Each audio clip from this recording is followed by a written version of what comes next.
bueno, pierde un poquito de calidad a la hora de exposición, porque no me gusta que salga la gráfica entera, sino vayan saliendo todo separadito, ¿no? Pero bueno, eso es que no le he puesto la animación cuando las hice a última hora. Las mezclas, a su vez, que se los pongo aquí, pueden ser mezclas homogéneas o heterogéneas. Nosotros vamos a trabajar, lamentablemente, en documentoscopia con mezclas heterogéneas. ¿Cuál es la diferencia? Una mezcla homogénea, por ejemplo, imaginemos una aleación de un metal o una disolución que hagamos. Si nosotros medimos en cualquier punto, siempre vamos a obtener el mismo resultado. Es una mezcla, pero es todo homogéneo, es todo igual, desde el principio hasta el final. Pero el papel, por ejemplo, si nosotros el papel lo medimos con microscopía electrónica en una esquina, o lo medimos en el centro, o lo medimos por el reverso, siempre vamos a obtener cosas diferentes, porque es una mezcla totalmente heterogénea. Es más, incluso fíjense que se complica, que que nos han puesto difícil, el bolígrafo, la tinta del bolígrafo, cuando la tinta está dentro del cartucho, es una mezcla homogénea. Es decir, si nosotros cogemos esa tinta y nosotros la sacamos al granel y la medimos, vamos a obtener siempre el mismo resultado, pero cuando la tinta sale al papel y se distribuye, ya se convierte en una mezcla totalmente heterogénea. Es decir, nosotros podemos medir con una técnica Raman, en una micra, la tinta en diferentes puntos y vamos a obtener dentro del conjunto informaciones que son diferentes entre ellas. A lo mejor en una obtenemos más cristal violet, en otra obtenemos menos cristal violet, porque a lo mejor la luz le ha dado más en esa zona al documento, o la tinta cuando se ha puesto en la fibra papelera, pues ha quedado en uno de los huecos oculta y ha estado protegida de la luz. Entonces la degradación ha sido menor, ¿no? Esos son todo cuestiones que en las técnicas analíticas pues se tienen que utilizar. Vale, mira, esta sí tiene movimiento, aquí así me alegro. Bueno, ¿con qué instrumentos estudiamos el documento? Ya lo decíamos antes, ¿no? De microscopía, espectroscopía y técnicas de separación, que son las técnicas de cromatografía. Las técnicas de separación... Para el niño Jesús, para Papá Noel, lo que quieren pedir. Total. Las técnicas, fíjense que les pongo cromatografía, separación, es lo mismo. La cromatografía no es más que un procedimiento que se ha diseñado para nosotros lograr separar esa mezcla de compuestos con la que nosotros estamos trabajando. Y hay metodologías que nos permiten separar los colorantes, nos permiten separar los disolventes, nos permiten separar los lubricantes. Es más, en el análisis del papel, eso en la universidad hacemos prácticas y a los alumnos les encanta, ¿no? Del papel, que es una mezcla muy heterogénea, pues yo, si los alumnos quiero que analicen solamente la fibra, les enseño cómo separar y quedarse solamente con las fibras y quitar todo el resto de los compuestos del papel, de tal manera que ellos luego puedan analizar la fibra de una manera pura, sola, quitarle todo lo que tiene añadido. Esas son las técnicas de separación. Y luego, en clasificación, tenemos además las técnicas destructivas y las técnicas no destructivas. Es decir, hay técnicas que nos permiten analizar la materia sin realizar ningún menoscabo y otras que nos permiten analizar la materia, pero necesitamos extraer una muestra. Aquí después hay también un debate que es importante, que consideramos técnicas destructivas, ¿no? Porque cuando nosotros, por ejemplo, analizamos un documento con iluminación, por ejemplo, ultravioleta, la ultravioleta tiene mayor energía, la materia la menoscaba, yo estoy provocando de una manera inducida transformaciones en la materia. Es decir, que nosotros, por ejemplo, podemos utilizar nuestra microscopía, nuestra espectroscopía, meter el documento bajo luces y demás. Desde el punto de vista jurídico no estamos destruyendo el documento, pero si le estamos dando mucha fuente de excitación, mucha iluminación al documento o mucha temperatura, pues nosotros, sin darnos cuenta, estamos provocando transformaciones en la materia. O sea que ya hay algunos autores incluso que hablan de técnicas destructivas a nivel molecular y otras técnicas destructivas desde el punto de vista físico, ¿no? Eso es importante. Si a nosotros, por ejemplo, nos piden una cuestión de datación, lo primero que solemos hacer, si obviamente hay para prueba contradictoria y no menoscaba los estudios, es recoger directamente las muestras y después el documento se lleva al laboratorio para que se analice en microscopía y espectroscopía. Y si no lo hacemos, las técnicas que se aplican, pues intentamos que sea lo más rápida o invasivas posibles para, o por lo menos intentar menoscabar en la menor medida de lo posible el documento, ¿no? Clases de materia. Bueno, esto ya lo vimos antes, sustancias y mezclas. Dentro de las sustancias tenemos los elementos, lo que está en la tabla periódica, y los compuestos, que es la combinación química de dos o más elementos. Las mezclas tenemos las homogéneas y las heterogéneas. ¿vale? Nosotros vamos a trabajar con este reto, con trabajar con muestras que no son uniformes en su composición y características a lo largo de todo el material de estudio. Esto lo saltamos. Bueno, en función de la clase de materia, además tenemos nosotros técnicas elementales o moleculares. Decimos que hay elementos y hay moléculas. Pues bueno, hay técnicas que simplemente nos permiten identificar los elementos y otras que nos permiten identificar la molécula. Les pongo el ejemplo más sencillo. Agua. El agua tiene 3 elementos, hemos dicho, H2O, 2 hidrógenos y un oxígeno. Si yo utilizo una técnica elemental, como por ejemplo tenemos aquí este microscopio electrónico, es el nuestro de la universidad, y el antiguo, el equipo lo que nos va a decir es que ha detectado hidrógeno y oxígeno. Eso es lo que nos va a decir, una técnica elemental. Pero si yo utilizo un equipo que me permite identificar a nivel molecular, me va a decir que lo que detecta es agua. Eso es muy importante, ¿vale? Es decir, ya tenemos varios tipos de clasificaciones. Técnicas destructivas, no destructivas, elementales, moleculares, y dentro de ellas las microscopía, espectroscopía y cromatografía. Empezamos por la microscopía. Microscopía, yo creo que esto, todos obviamente lo dominamos a la perfección porque es lo que nos hemos implementado y lo que hemos nosotros trabajado con ello. Lupas manuales, binoculares, microscopios estereoscópicos, microscopía óptica, videoespectrales comparadores. Y aquí metemos nosotros la microscopía electrónica de barrido. Nosotros la microscopía electrónica la hemos al día de hoy implementado en el laboratorio, estamos obteniendo con ella muy buenos resultados y la usamos fundamentalmente para lo que es el estudio del tóner y del papel, es la que estamos nosotros usando la microscopía electrónica. Ahí nosotros les ponemos, con respecto a las técnicas de microscopía, yo particularmente considero que cuando empezamos a estudiar un documento, por donde primero debemos empezar es por las técnicas de microscopía. Siempre debemos empezar por ahí. Y nuestros especiales conocimientos y esa observación que nosotros hagamos de una manera detenida, exhaustiva y protocolizada del documento, nos va a permitir obtener una serie de conclusiones que yo incluso transformo en hipótesis de trabajo. Si no conclusiones, si tenemos hipótesis de trabajo que no hemos logrado resolver, es cuando ya debemos recurrir a las técnicas de espectroscopía. Y cuando las técnicas de espectroscopía no nos den todas las informaciones, pues recurrimos ya a cromatografía o separación química. Aquí les pongo yo, por ejemplo, la microscopía electrónica.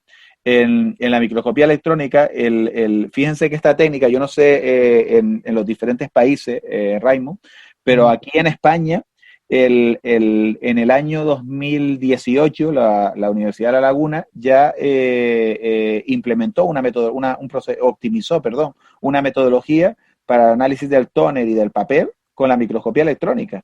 Y está ahí. Y yo te puedo asegurar que el acceso a ese tipo de informaciones no es caro para los peritos en ese aspecto. Lo que es caro es el microscopio electrónico.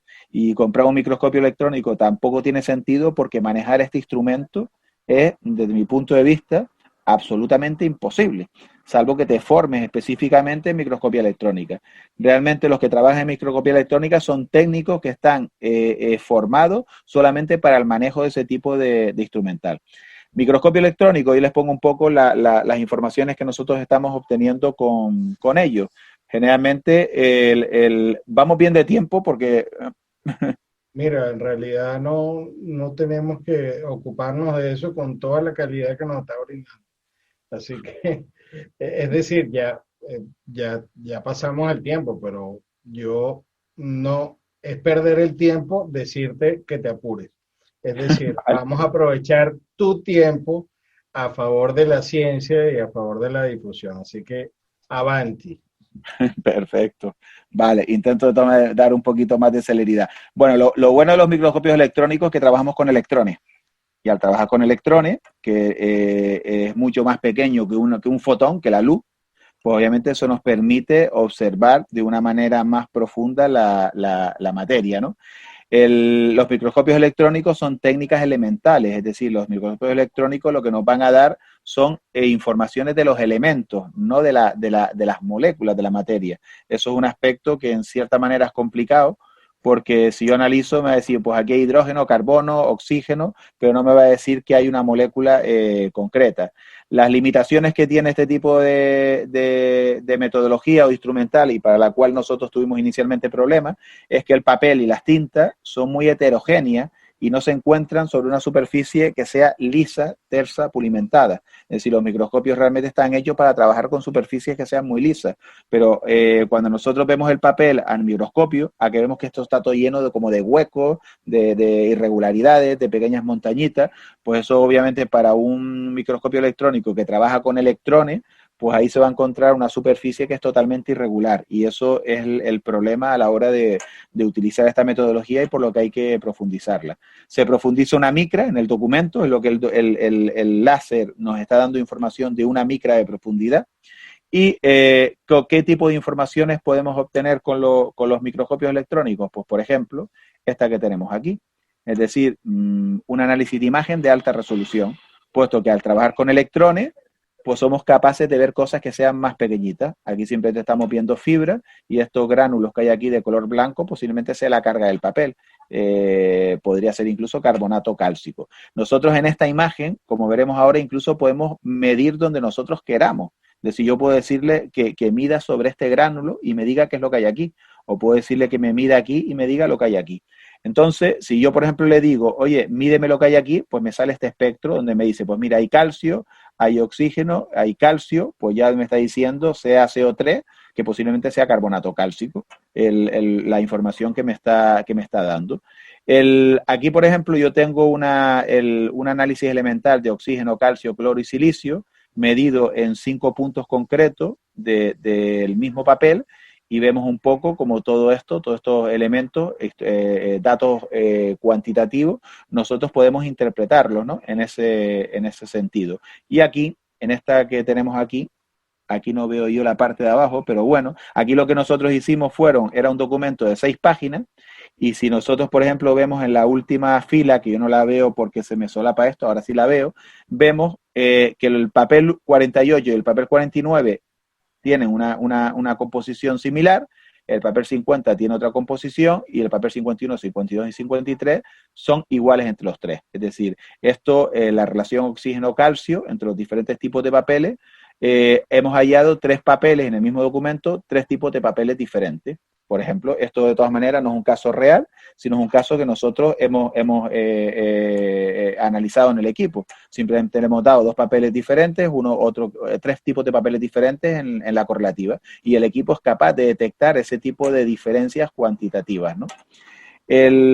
Más elementos del microscopio electrónico, esto a mí particularmente me encanta, Raimo, porque esta es la imagen que nosotros hemos obtenido a nivel de los electrones secundarios, donde vemos toda la fibra. Y entonces yo al equipo le digo, mira, en esta segunda fotografía, quiero que me marque donde hay carbono.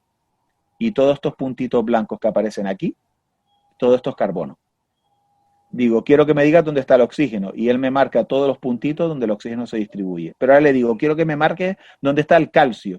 Y me dice que está aquí, que justamente coincide con esto que está aquí. Efectivamente, esto es carbonato cálcico. Le digo ahora, quiero que me digas dónde está el cloro. Y me dice que el cloro está en toda la fotografía. Es decir, el documento posiblemente se ha tratado con cloro, que es uno de los procesos de fabricación. Y aquí le digo, por ejemplo, dónde está el silicio, y él efectivamente me dice que también hay bastante silicio en el documento. Pero esto, la verdad que es una pasada porque nos permite ver la distribución de los elementos en la imagen que nosotros hemos seleccionado. Y esto obviamente nos puede dar muchas informaciones, incluso en algunos casos, para lavados químicos que se puedan hacer en documentos, ¿no? Aquí, por ejemplo, la misma imagen, aquí, por ejemplo, nosotros le dijimos que nos dijera dónde estaba el silicio y dónde estaba el magnesio. Y vimos que tanto silicio como magnesio se encuentran en la misma zona que se corresponde aquí. Es decir, que esto es un compuesto posiblemente que está formado entre silicio y magnesio. Es decir, podemos jugar luego mucho con el equipo, ¿no? Luego ya pasamos dejando fuera la microscopía, pasamos a las técnicas de espectroscopía. ¿Qué tan destructiva es esa técnica que la tienes catalogada así? La técnica de microscopía electrónica. Ajá. En la técnica de microscopía electrónica, el problema es que hay que recoger una microperforación del documento, Listo. es decir, con el que nosotros trabajamos. Entendido. Ya Entonces, no nos permite el equipo, pues yo inicialmente yo pensaba, digo, nos llevamos el documento y lo metemos, ¿no? Y el técnico de laboratorio dice, oye, no, que esto tengo que meterlo ahí dentro, un sitio chiquitito, eso queda al vacío, y yo decía, mi madre. Entonces, y luego se tienen que revestir con carbono para generar conductividad eléctrica también y poder analizarlo. Al final la muestra se pierde, pero sí lo que ocurre, que eso es lo que nosotros siempre hacemos, eso lo hemos ido nosotros implementando, es que la muestra que nosotros analizamos luego se conserva en el laboratorio. Eso la dejamos conservada, de tal manera que si quisieran hacer un estudio contradictorio, ahí la tenemos. Fíjate incluso que una cosa que estamos haciendo, porque eso empezamos haciéndolo y funcionaba muy bien, pero después empezaron a poner un poco problemas los abogados, obviamente a los que no les interesaba la prueba por el tema de la cadena de custodia. Entonces, ¿qué es lo que hacemos al día de hoy, Raymond? A presencia notarial, recogemos las muestras. Y el notario lo que hace es una muestra, nos la llevamos nosotros, y la otra muestra él la guarda en un sobre precintado notarialmente y en acta recoge que esa muestra pertenece a X documento, se recogió tal día y no sé qué, no sé cuánto. De tal manera que si se quiere establecer una prueba contradictoria, nosotros decimos, nosotros tenemos la prueba con la que trabajamos, pero si no te la crees, vete aquí tienes el documento notarial con el sobre notarial precintado y con el acta que te dice que efectivamente esta es la muestra que nosotros ni siquiera hemos abierto ni hemos tocado. Y eso, desde el punto de vista procedimental, proceso judicial, ha encantado a los tribunales. Y al día de hoy eso lo trabajamos nosotros con todas las muestras analíticas, no solamente en documentoscopio, sino otro tipo de evidencias forenses, ¿no?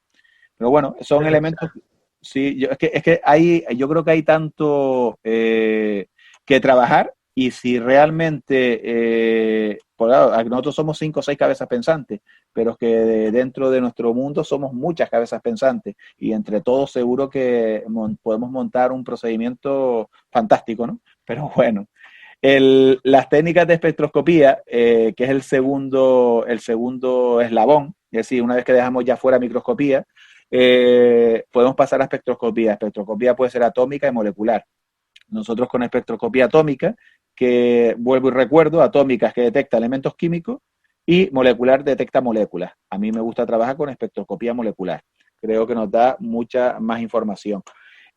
Son técnicas no destructivas, siempre y cuando se tenga en cuenta que es destructivo desde el punto de vista físico, porque sí destruye desde el punto de vista molecular. Si nosotros irradiamos el documento con una fuente de excitación, pues probablemente estamos provocando transformaciones inducidas en la materia. Y aquí las principales técnicas de espectroscopía, por lo menos que nosotros hemos implementado, es la microespectrofotometría ultravioleta visible, que es, por ejemplo, el VSC 5000, que yo a Raymond creo que te he visto, por ejemplo, el instrumento, la espectroscopía infrarroja por transformada de Fourier y la espectroscopía Raman. Estas son las tres que nosotros trabajamos. Generalmente la microespectrofotometría ultravioleta visible, por ejemplo, de Foster and Freeman, el VSS 5000, es muy válida para el tema de la discriminación de tintas en documentos. La verdad que la técnica está muy bien. La espectroscopía infrarroja por transformada de Fourier, nosotros la utilizamos para el análisis del papel, para lo que son las cargas añadidas en el papel. El análisis de las tintas para el tema en temas de datación, las tintas cuando se incorporan en el documento por primera vez tienen muchos grupos OH y a medida que van envejeciendo, esos grupos OH van desapareciendo y aparecen aldehídos o cetonas. Este tipo de técnica nos identifica los grupos funcionales, entonces lo podemos utilizar para las tintas también. Y luego tenemos a una colega, no perito, de la Universidad Castilla-La Mancha, Paula Querol, que ella está llevando a cabo una tesis doctoral intentando implementar la espectroscopía infrarroja en el estudio de los cruzamientos de trazos, cuando las tintas tienen diferencias temporales. La verdad que es una tesis muy, muy bonita en ese aspecto. Yo creo que voy a conseguir con las universidades publicar todo eso, porque eso o sale o nos morimos. Y el Raman es una técnica bastante novedosa. Se dice que es la competitiva con respecto a la infrarroja, pero esa la utilizamos sobre todo para el estudio de pigmentos, ¿no? Los pigmentos, que son esos elementos más insolubles. Los pigmentos son importantes porque por lo menos a nivel de catálogo sabemos, incluso ahora en el avión me estaba leyendo un libro que que me dieron de tintes y pigmentos, donde están catalogados los pigmentos a nivel histórico, cómo han ido saliendo. Y en los años 90, en los años 2000, se han incorporado nuevos pigmentos. No debemos olvidar que esto suele pasar desapercibido, que hoy día los pigmentos son sintéticos. Es decir, existen laboratorios que están creando nuevos pigmentos que luego se incorporan al mercado, que incluso salen con patentes, se patentan ese tipo de pigmentos, ¿no? ¿Eso qué quiere decir? Que si yo detecto, por ejemplo, un pigmento X, yo tengo la fecha de ese pigmento. Y eso, por ejemplo, lo han trabajado mucho los alemanes, ellos lo han tenido un poco oculto, pero yo leyendo, por ejemplo, el libro esta mañana, he visto patentes de pigmentos que están patentadas en el 2000, 2008, creo que era el último. Eso es una fecha que actualmente está en mercado. Yo tengo documentos de 2004, 2000 y a lo mejor aparecen ese tipo de pigmentos y con una espectroscopía Raman, que esta sí que podemos poner el documento entero y medir el láser directamente y la información se obtiene en segundos directamente, no tardan más, ¿no? Y son técnicas que tampoco son muy costosas. Ahora sí, que es lo que decíamos antes. Ya no altera ahí la materia, como está diciendo. Desde mi punto de vista, la altera a nivel molecular, pero generalmente el láser de este tipo de equipo analizan en milímetros. 0,1 milímetro es realmente lo que él te está midiendo, ¿no? Entonces, estamos deteriorando la materia ahí, en esa zona. De ahí que siempre todo eso hay que reseñarlo para saber, oye, si quieres hacer un estudio, no me lo estudies después ahí, que eso lo hemos fastidiado, ¿no? Aquí abajo les pongo esto, ¿no? Que se los decía antes, estamos hablando de espectroscopía. Entonces, al hablar de espectroscopía, estamos analizando la mezcla de toda la materia. Estamos obteniendo información de todo. Es la huella digital, pero si nosotros logramos separarlo, pues podremos, por ejemplo, analizarlo a nivel individual. Decíamos de los pigmentos en Raman, ¿cómo los analizamos? Los pigmentos son insolubles y los tintes son solubles, que es lo que nosotros vemos en cromatografía de capa fina. Si yo, por ejemplo, cojo una microperforación y yo le echo metanol, hago un procedimiento de extracción, posiblemente voy a extraer todo lo que son los compuestos orgánicos volátiles, voy a extraer los tintes, voy a extraer prácticamente todo y me voy a quedar solo con lo que son los pigmentos. Esa muestra es la que nosotros nos llevamos a un Raman y la que nos permite identificar el tipo de pigmentos que se están utilizando. Al día de hoy tenemos la suerte de que en las tintas no se utilizan más de 2 o 3 tipos de pigmentos diferentes. Entonces el software que nos permite analizar la mezcla de 5, pues nos solventa un poco el problema. Cuando empiezan a echar más pigmentos, pues nos van a fastidiar en ese aspecto. Vale, bueno, aquí les pongo, se usa para un poco lo que les he indicado. Bueno, aquí les pongo, esto ni lo voy a explicar, para no un poco abusar del tiempo, Raymond, pero es importante, como les decía antes, al igual que entender la materia a nivel molecular, entender los átomos, las moléculas, los orbitales y demás, entender también un poco de la luz, de la frecuencia, de los espectros visibles, todo esto es un tema complejo, pero también hay que tratarlo bastante bien si trabajamos con este tipo de técnica de espectroscopía. Aquí esto simplemente me detengo de una manera muy rápida, los diagramas de los niveles de energía en la materia. Esta que tengo yo aquí, esto es está dibujado directamente. Este es el núcleo de un átomo, donde tenemos ahí los protones y neutrones, y estos son los orbitales, donde tenemos los electrones ahí dando vueltas o moviéndose. Cuando nosotros le damos luz a lo que es la materia y provocamos que los electrones salten de órbita, ahí están absorbiendo energía, pero cuando los electrones regresan a su órbita es cuando se genera esa fluorescencia, ¿no? Y eso es importante entenderlo a nivel de la materia, porque cuando tenemos ese tipo de informaciones es que somos capaces de entender mejor todo y relativizar mejor todo. Esos son los elementos que yo he hecho en falta en la formación. Aquí, VSC4, el 4-put de Foster and Freeman, tenemos lo que decíamos, fluorescencia de varias tintas, ¿no? Las Montblanc, las Inoxcrom, azul negra, Sigma, azul negra. Podemos ver efectivamente que esta es diferente a esta, que esta es diferente a esta, que esta es diferente a esa. Todas las tintas tienen tiempo cero. Pero si estas tintas las dejamos que vaya pasando el tiempo, un elemento que es fundamental es que la fluorescencia va cambiando también con el paso del tiempo. ¿vale? Eso es importante. Y hay un aspecto también que hemos visto en la tesis en esta también de Paula Querol, es muy importante, que en las tintas fluorescentes hemos visto que existe una migración lateral de los compuestos fluorescentes con el paso del tiempo. Eso es Sí, súper bonito. Había recuerdo yo unos artículos antiguos, además por Cantú, eran de 1920, que empleaban la microscopía Auger para lo que eran las antiguas tintas estas ferrogalatónicas y demás. Y había una metodología que habían optimizado, que además se sigue empleando en paleografía diplomática, donde la migración creo que eran los iones nitrato, me parece, no recuerdo bien, pero bueno, la migración de una micra correspondía a 27 años. Eso es como es la metodología, como la tienen, y la aplicaban además con sus márgenes de error y tenían su estimación estadística. Bueno, en las tintas nuestras los compuestos también están migrando, se están moviendo. Creo que incluso yo recuerdo a Cantú que decía, los papeles se pegan, se transfieren incluso los compuestos de un papel a otro, se volatizan, pero también se mueven lateralmente. Cuando los compuestos son fluorescentes, con este tipo de técnicas nosotros podemos ver la migración lateral y se pueden tomar medidas. Nosotros hemos visto en documentos de los años 70, años 80, donde las tintas tienen fluorescencia, donde se ve muy bien la migración lateral. Y eso es un dato, bueno, que tenemos ahí que ni siquiera está publicado. Por si alguien quiere hacerlo, pues ahí tiene una línea de investigación.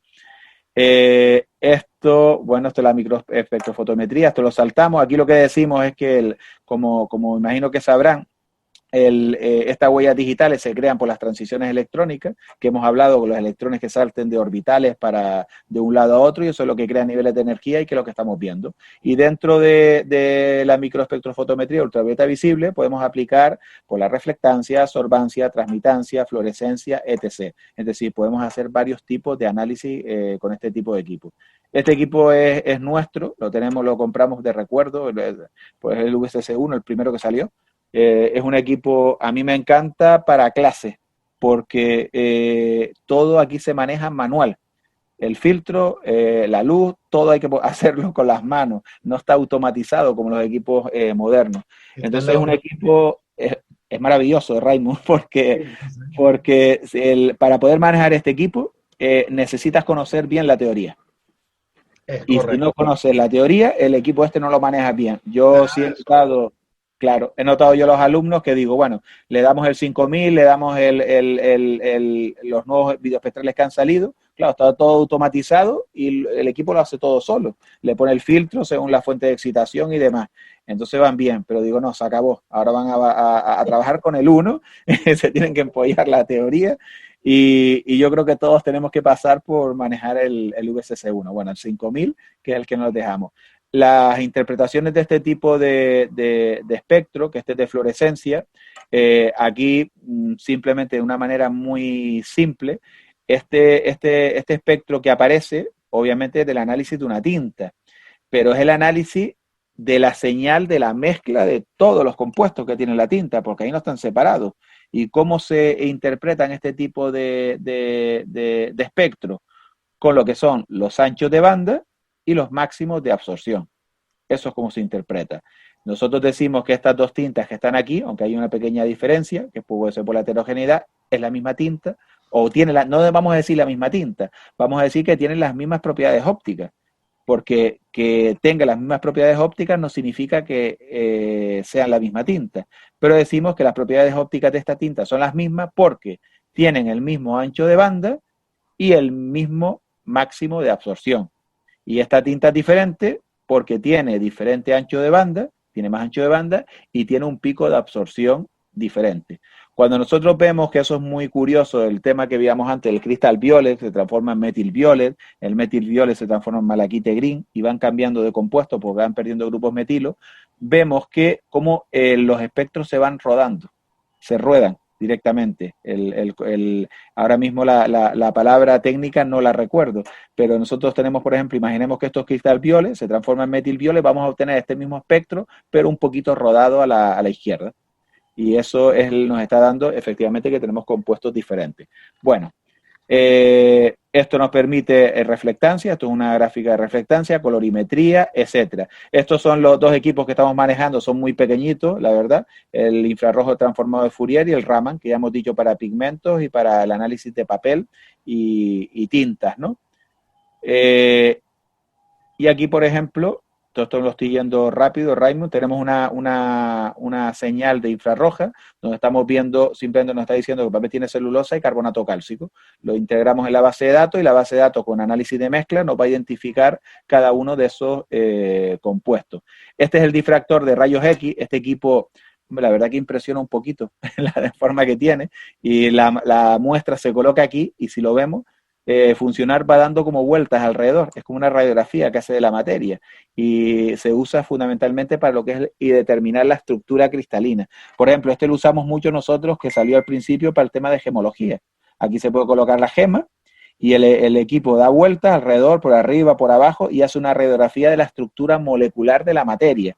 Si tiene una forma hexagonal, cúbica, etcétera, pues eso nos lo hace con el papel igualmente, donde nosotros podemos establecer diferencia entre la sustancia cristalina y amorfa, conocer si la composición química que tiene, si lo empleamos, por ejemplo, para el tema de la degradación de la celulosa, si hay alfa celulosa o beta celulosa, la celulosa también se va degradando con el paso del tiempo. Pues bueno, este es el difractor de rayos X. Yo creo que ya voy terminando. Fluorescencia de rayos X parecida al microscopio electrónico, pero es un equipo, aquí tenemos a Raquel, esta es una compañera nuestra, lo usamos fundamentalmente para el tóner. El microscopio electrónico lo que tiene es que es un equipo muy complicado y muchas veces muy engorroso y nosotros suele ser una sección de laboratorio que suele estar muy saturada. Fluorescencia de rayos X hace lo mismo, con un poquito menos de sensibilidad. El equipo también son mucho menos costosos y nos pueden dar una información muy parecida a lo que hacen los microscopios electrónicos. Este lo usamos fundamentalmente para tones. Y ya por último llegamos a la cromatografía. Cromatografía, que es lo último que empleamos, para eso necesitamos sacar una muestra. Aquí es lo que decíamos, el comportamiento, es decir, hemos logrado separar la materia. Si yo separo todo esto y tengo aquí cada una de estas fracciones, yo esto me lo puedo llevar a los equipos y decirle, mídeme aquí y me va a identificar que esto es metallic yellow, por ejemplo, o me va a identificar que esto es cristal violet, o esto que es Victoria Blue. Me ha sido capaz de separar cada uno de esos compuestos. ¿Por qué? Los compuestos nosotros los hacemos viajar a lo largo de una columna o una placa de sílica gel, como es la cromatografía, y ellos solo se van separando por lo que son tiempos de retención. Y la altura de los picos corresponden a las concentraciones, simplemente. Aquí tenemos una plaquita hecha por uno de los alumnos nuestros. La verdad que esta le salió bonita. La hizo con el móvil, pero me gustó la fotografía y siempre la pongo yo. Ahí ponemos el tiempo, además, para que ellos vayan haciéndolo. Pero, bueno, estas son de nuestros colegas alemanes del congreso que se hizo en Las Palmas, documentoscopia, donde vemos ahí un poco la separación cromatográfica. Y esto posiblemente que queda aquí abajo son los pigmentos. Esto es importante, ¿por qué? Porque no son solubles. Ellos lo que han hecho es establecer el contacto directamente del instrumento que han cogido para extraer, simplemente han picado la placa de sílica gel, entonces manchan y ahí es lo que queda el pigmento que no es capaz de separarse. Es una técnica buena porque esto no lo podemos llevar a Raman e identificamos directamente el pigmento.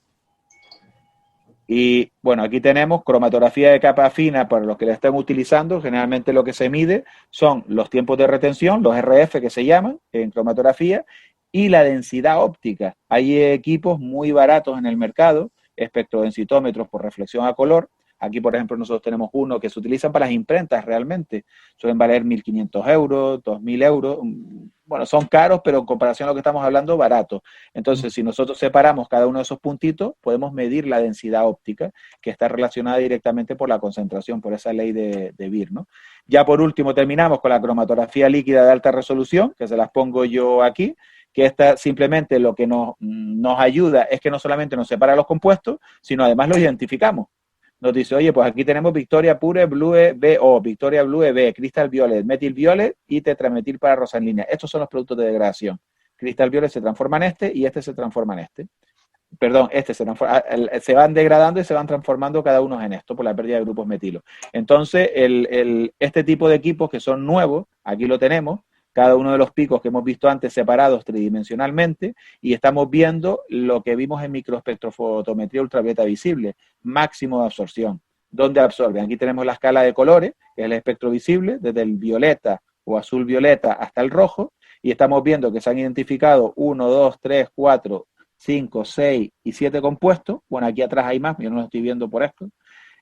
La línea es el mismo compuesto, pero estamos viendo que este compuesto donde más absorbe es en el amarillo, directamente, ¿vale? Identificamos. Y lo mismo ocurriría con la cromatografía de gases, pero esto es para los compuestos orgánicos volátiles, los disolventes de las tintas.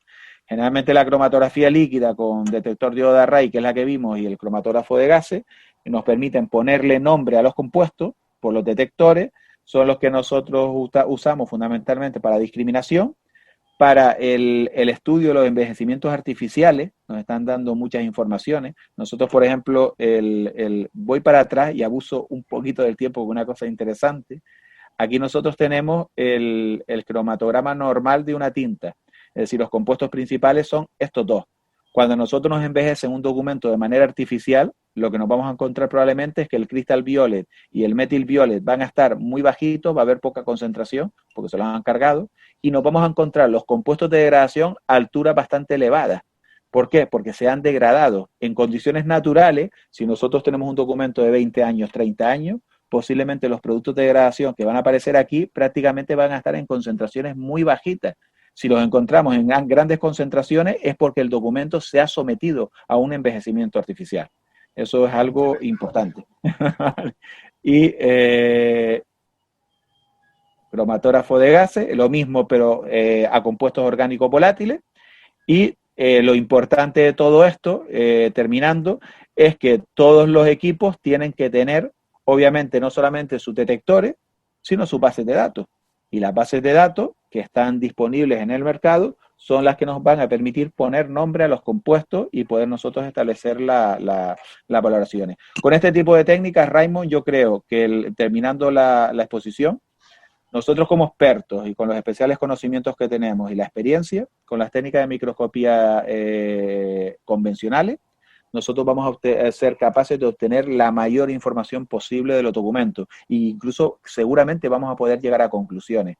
Pero luego tenemos este tipo de técnicas que nos van a permitir contrastar y validar un poco, teniendo en cuenta que lo que obtengamos aquí lo vamos a obtener todos exactamente igual y no se va a someter a juicios de pronunciamientos distintos, ¿no? Bueno, me he acelerado al final, espero se haya comprendido y por mi parte, listo, Raymond. Bueno, ya los que están tomando nota, por favor enviar los apuntes a la brevedad posible por el chat. Es muchísima información. Vamos a hacer algunos ajustes aquí. Deja por favor de compartir pantalla. Dejo compartir, ¿verdad? A ver. Sí. Esto le doy. Excelente, creo Deja que de compartir aquí. sí, siempre con estos temas de Zoom a veces uno no encuentra la... Sí. Mira, hay demasiadas preguntas, hay muchas intervenciones, le agradecemos a todos los que se han conectado, está por allí, tenemos gente conectada desde Grecia, está Pablo Kípura, que es nuestro invitado dentro de 15 días. Hacemos un llamado a los que puedan hacer traducción simultánea, porque vamos a tener nuestra primera entrevista en inglés y vamos a necesitar que alguien nos apoye con traducción simultánea. Pablo, va a preparar unas preguntas. Pablo es un perito de Grecia y nos va a hablar cómo es nuestra profesión allá en su país. Vamos a ver, ya nos prometió una pericia en griego sobre manuscritos en ese idioma y vamos a contar pues vamos a tratar de hacer lo mejor posible esta entrevista. Para la semana que viene tenemos a Adriana Silioto, por allí nos va a hablar de dos temas interesantísimos, el software que ha venido desarrollando durante mucho tiempo para el análisis de firmas y de manuscritos, y vamos a tocar algunos temas súper interesantes de grafopatología. Ella es psicólogo y además tiene mucho tiempo dedicado al estudio de estos temas. Quería, Oscar, rescatar de alguna manera, hoy no nos va a dar tiempo, vamos a dejar el homenaje que teníamos para el doctor Rafael Fernández Ruénes, lo vamos a poner para el próximo programa, no importa, tenemos mucho tiempo y era más importante tus conocimientos y todo lo que has compartido con nosotros. Creo que más allá de haber hecho una demostración de el deber ser a nivel de preparación profesional y académica de un perito que trabaja en estas áreas, nos ha dado una cátedra completa de metodología y habiendo compartido parte de tu anecdotario. Y adicionalmente creo que hay algo que no tiene precio, que es el cómo ustedes resolvieron el tema de cómo conseguir o cómo hacer alianzas con instituciones académicas para poder resolver el tema de la compra de equipos y poder llevar a cualquier país con esa cooperación una fórmula que creo que va a pasar a la historia, y te agradecemos mucho por haberla compartido, porque es algo que sinceramente ni yo me lo había planteado. Por lo general los órganos de policía tienen, sí, tienen sus equipamientos, pero los peritos civiles pueden utilizar esta fórmula y cualquier otra combinada para resolver el tema de la adquisición, o no tener que adquirirlo, sino justamente utilizar los fondos que tienen muchas universidades para esto. Yo estoy gratamente, no sorprendido, porque yo sabía al invitarte el nivel de tu maestría como docente, evidentemente como perito y sobre todo como excelente persona. Y este programa va a estar, forma parte ya de los All Star. Sí, yo he venido bromeando hace poco. Si cada uno de nuestros invitados es un superhéroe, a ti te vamos a poner el logotipo de tal vez un átomo en el pecho, y vas a hacer, digamos, en la parte de instrumentación química. Yo te agradezco muchísimo. La audiencia ha estado inmóvil desde el principio hasta el final. Están conectados, bueno, desde Argentina, Colombia, México, por supuesto, siempre presente, y de distintas ciudades de todos estos países. Por allí también tenemos a compañeros que están del otro lado, ya casi en Asia, y que les tenemos sorpresas para nuevas incorporaciones a este team de profesores que han compartido con nosotros.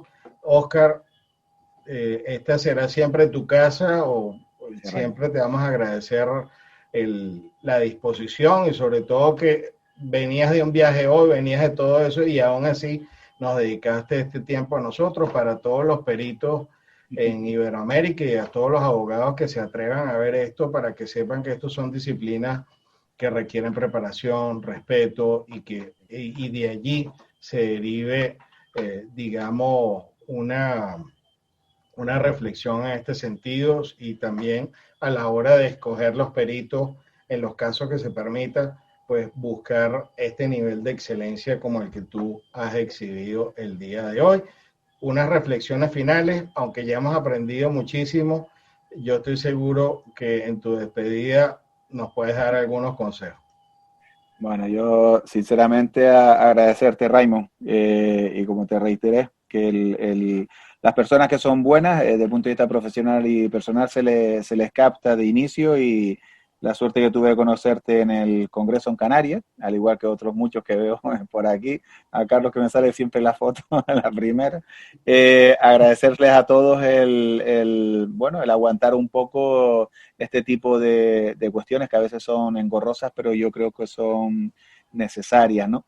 Yo creo que como reflexión lo que yo haría la que yo haría particularmente es que tenemos que pensar en servir a la Administración de Justicia para intentar evitar en la medida de lo posible los errores, y trabajar sobre todo como grupo de trabajo donde podamos compartir, que es lo importante, nuestras experiencias, nuestras investigaciones, nuestras publicaciones y evitar este tipo muchas veces de secretismo en las metodologías que tenemos cada uno.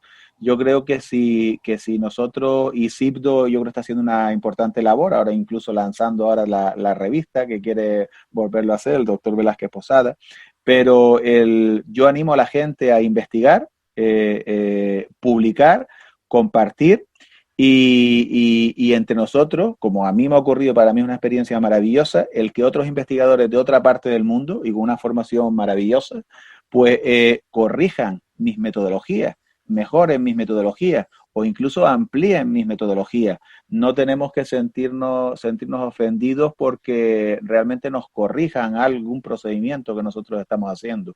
Todo lo contrario, nos tenemos que sentir agradecidos en ese aspecto. Entonces yo creo que ese es lo que yo quiero trasladar al resto de los compañeros, Raymond, agradeciéndoles obviamente el haber podido compartir este momento con todos. Agradecidos estamos nosotros. Recuerden que ahora, a la brevedad posible, subiremos el audio en los podcasts. Anunciamos que ahora entramos también en los podcasts de Amazon, el programa Grafotécnica y cualquier otra plataforma donde nos vayamos pudiendo incorporar, pues para los que son más auditivos como yo, pues repasar esta clase de Oscar en el celular, en el vehículo, sin tener que quitarle la atención a la conducción, no tiene precio. Evidentemente ya esto queda en YouTube y por favor, si no se ha suscrito al canal, suscríbase, denle like y los esperamos la semana que viene en su programa Documentoscopia Mundial. Estuvimos hoy con Oscar. Oscar, por favor, da una manera de contactarte, que me lo han preguntado por allí, quien quiera contactarte. ¿Dónde te lo pongo? Bueno, doy el correo electrónico, que creo que es lo más... Como tú prefieras, que no afecte la ley de privacidad de datos europea. Se tiene con tus redes sociales. Vale, pues bueno, la página web www.icac-canarias.com, www.icac-medio-canarias.com. Ahí tienen todos los teléfonos y tienen todo. Y el correo electrónico que yo, vamos, gustosamente a los compañeros, para mí son como parte de mi familia, administración, sin acento, @ ICAC, otra vez, _Canarias, terminado en s.com. Perfecto, ya. Con eso ya se acaba la ansiedad de cómo contactar a este superponente. Bueno, nos despedimos. Gracias, Oscar. Gracias a todos los invitados anteriores que siguen acompañándonos. Los apreciamos demasiado. Gracias a todos de toda Iberoamérica que se están conectando. Y si Dios quiere, nos vemos la semana próxima. Hasta una próxima oportunidad.